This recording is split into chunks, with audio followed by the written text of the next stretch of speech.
Itago niyo na lang ako sa pangalang Joseph.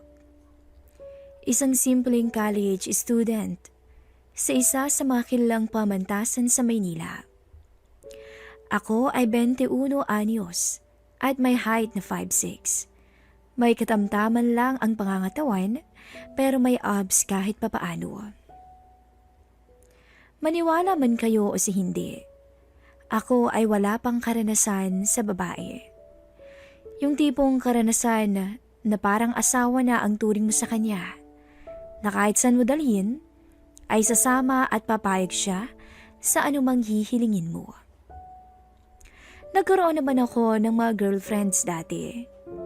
Pero sa tingin ko, lahat ng mga to ay hindi pa seryoso pagdating sa relasyon. Kaya naman wala sa kanilang tumagal. Ako man ay nagsawa na rin sa mga ganong klaseng relasyon. Pero nagbago ang lahat nang makilala ko ang isang babae. Babaeng kinabaliwan ko kahit alam kong mali. Isang araw, pumunta ako sa internet cafe para mag-open ng Facebook at Twitter. Mga 15 minutes ang nakalipas. May naupo sa tabi kong computer at gumamit din. Maya-maya ay narinig ko ang katabi ko na nagsalita ng, "Wow, panalo!" Nang di sinasadya, ay napatingin ako sa computer niya at nakita ko siyang nag-open pala ng site kung saan ang tema ay talagang paborito nating mga lalaki. Lalo na sa mga single na katulad ko. Medyo awkward ang ganun. Pero nasabi ko sa sarili ko na pwede pala yung gawin sa internet shop. Kaya naman nagbukas din ako ng kaparehas ng katabi ko. Kaya naman hindi ko namalay ng oras. At makalipas ang 30 minutos, ay nag-out na ako at dumiretso sa bahay para umuwi.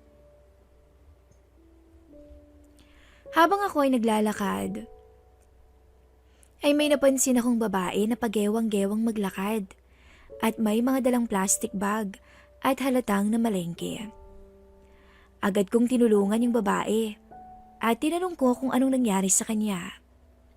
Sabi niya ay nahilo lang daw siya dahil sa pagod at puyat. Sa puntong yun, nagpasya ko na ihatid na lang muna siya at pumayag naman siya. Makalipas ang 15 minutos na paglalakad, ay narating namin ang sa kanila. Pagdating namin sa loob, ay may batang mga nasa 3 taong gulang ang sumalubong sa amin. Tinanong ko kung sino yung bata na yun. Sinabi niya na anak daw niya. Nagulat ako dahil hindi ko inaasahan na may anak na pala siya. Dahil akala ko, dalagang-dalaga pa to. Sa itsura niya kasi ay parang college lang din siya at kaedaran ko lang. Maya-maya, pinaghanda niya ako ng merienda at kami ay nagkwentuhan. Nagpakilala siya.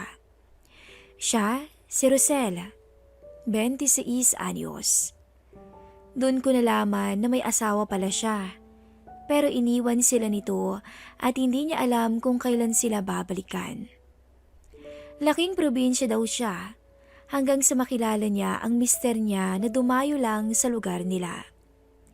Niligawan daw siya nito hanggang sa mahulog ang loob niya sa lalaki.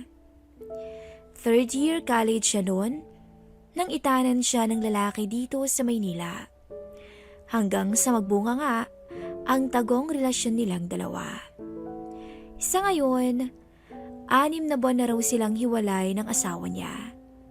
Kaya halos maiyak si Rosel nang maikwento niya nang hindi sinasadya sa akin ang problema niya. Simula noon, ay mag-isa niya raw binuhay ang baby niya.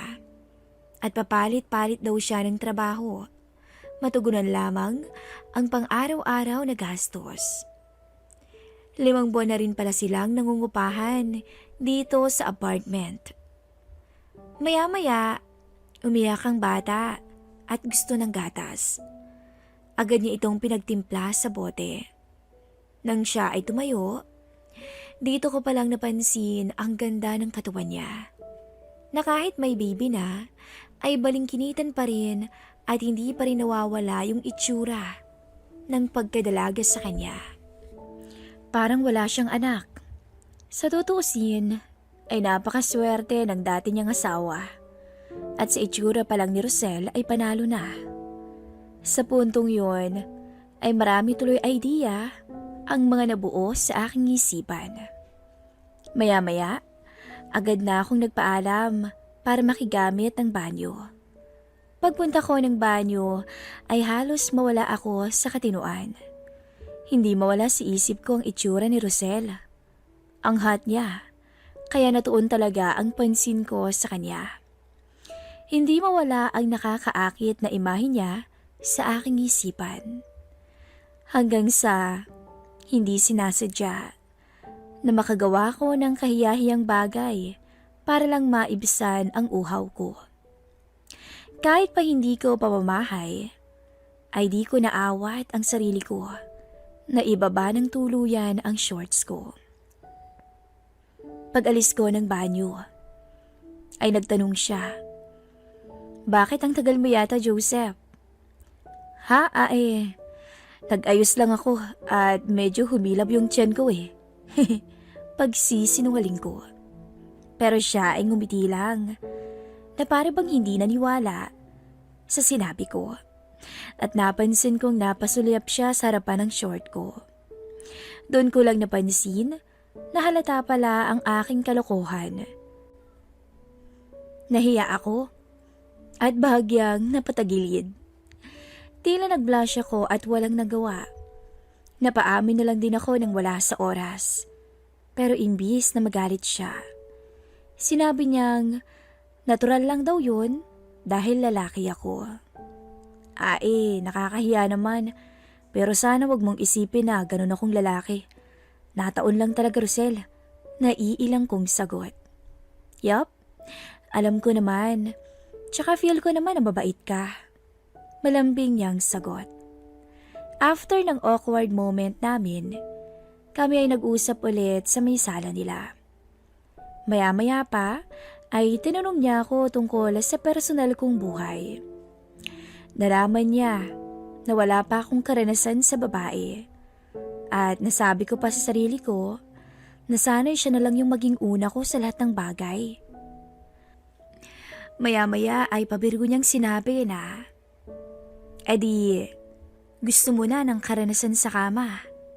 Sabay ngiti niya. Grabe, ang ganda niyang ngumiti. Yun yung isa sa mga napansin ko. Oo naman no. Sino ba naman ang aayaw sa ganung bagay? Walang pagdadalawang isip na sabi ko. Agad siyang tumawa at sinabi na, "Ang pangit naman kung sa may anak mo na mararanasan." Agad akong sumagot. Wala akong pakialam kung may baby na o wala pa. Kung ganyan ba naman kaganda eh, sabi ko. Akala ko magiging madali lang ang lahat. Pero na-disappoint ako nang sinabi niya na hindi pwede. Para akong binagsakan ng langit dahil sa naging sagot niya. Pero bago ko mawala ng pag-asa, sinabi niya na pwede niya raw akong pasagihin sa paraang alam niya.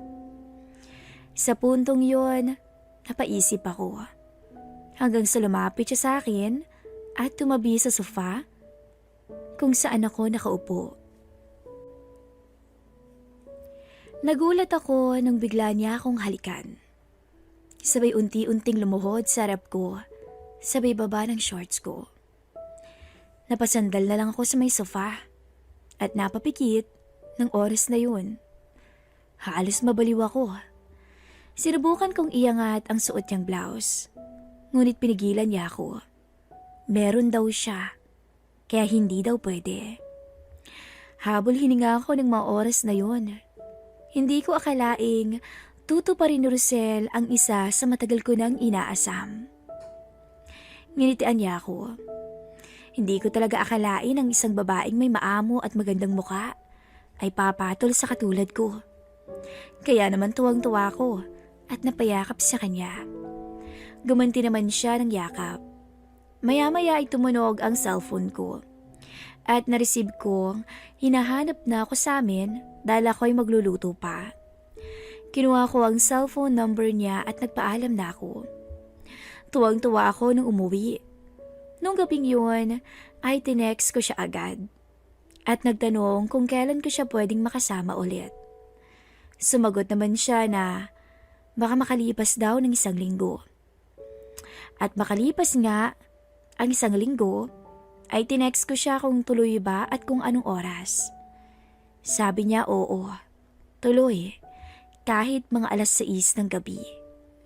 Kaya naman 5:00 pa lang ay nag-ayos na ako at pumunta sa isang convenience store para bumili ng proteksyon kung tawagin nating mga lalaki. At wala pang 6:00 ay nag-text na ako sa kanya na nandun na ako malapit sa kanila. Makalipas ang 3 minuto, ay nakita ko na siyang naglalakad kasama ang baby niya galing trabaho. Naka-blouse at palda na di aabot sa tuhod ang suot niya. Nang makarating kami sa kanila at pagkasara ng pinto, ay sinuyo ko siya agad ng halik. Na kinagulat niya naman. Mukhang namiss mo ako ah. Teka at mag-aayos lang ako. Siya ay dumiretso sa kwarto niya at maya-maya ay may dala siyang tuwalya. Maliligo lang ako ah. Sabay ngiti niya sa akin. Makalipas ang 15 minutos, bumalik na siya galing ng banyo na nakatapis lamang ng tuwalya. Dahil sa excitement ng isang katulad kong wala pang karanasan, ay agad ko siyang nilapitan at niyakap. Kabadong sinuyo ko siya sa labi, pisngi, leeg, batok at tenga. Pansin kong napapikit siya at ako'y hinila niya papuntang kwarto niya. Malakas ang tibok ng puso ko pero dahil desperado na ako ay agad kong tinanggal ang tapis niya. Hangang-hanga ako sa tinatago niyang ganda. Napakahat niya. Para akong nilagnat ng mga oras na yun. Hanggang sa namalayan ko na lang ang sarili ko sa kama kasama siya. Hinila niya ako at tinulak pahiga. Unti-unting binaba ang shorts ko. Napangiti pa si Rosel. At sinuyo niya ako ng malambing na halik sa labi. Pababa sa abs ko. Napapikit na lang ako ng oras na yun. Alam kong may asawa na siya. Kaya hindi na bago sa kanya ang makasamang isang lalaki sa kama, kaya hindi siya kinakabahan. At sa pagsampa niya sa akin, ay tuluyan akong nawala sa sarili. Siguro yun na ang hindi ko makakalimutang yugto ng buhay ko. Ang mabiyayaan ng isang aliw, ng isang babaeng kagaya ni Rosel. At sa pagtatampisaw namin sa alapaap, ay hindi rin mawala sa paningin ko ang magandang mukha niya. Habang nakapikit at kagat labi, kasabay ng pag-uga ng matibay na kama. Hingal na hingal kaming pareho at bumagsak siya sa harapan ko. Ramdam ko ang bilis ng tibok ng puso niya at alam ko na ganun din ako. Kami nagpahinga at maya-maya ay muling tumugon sa uhaw ng isa't isa. Maya-maya tumayo ako para gumamit ng banyo. Pagbalik ko ay nakita ko siyang hawak ang cellphone ko. Sabay pinakita na lowbat ako. Oo nga pala, lowbat ako kasi di ko na-charge sa sobrang excite ko, sabi ko. Talaga lang ha? Kapag umuwi ka, hindi ako makakapag-reply kasi wala akong load, sabi niya sabay ngiti. Hindi ko alam kung tama ang tatahakin kong to. Hindi ko alam kung tama bang kay Rosel ko hanapin ang hinahanap kong babae na makakasama ko habang buhay. Mabait si Rosel, sweet at mahusay sa kama. Ang agam-agam ko lang ay may asawa na siya. At buntis pa. Wala akong kasiguraduhan kung maganda nga ba ang patutunguhan ng nasimulan naming relasyon. Pero sa ngayon, ay 1 buwan na kaming magkasintahan. At sa tingin ko, handa akong maging tatay ng 2 niyang anak.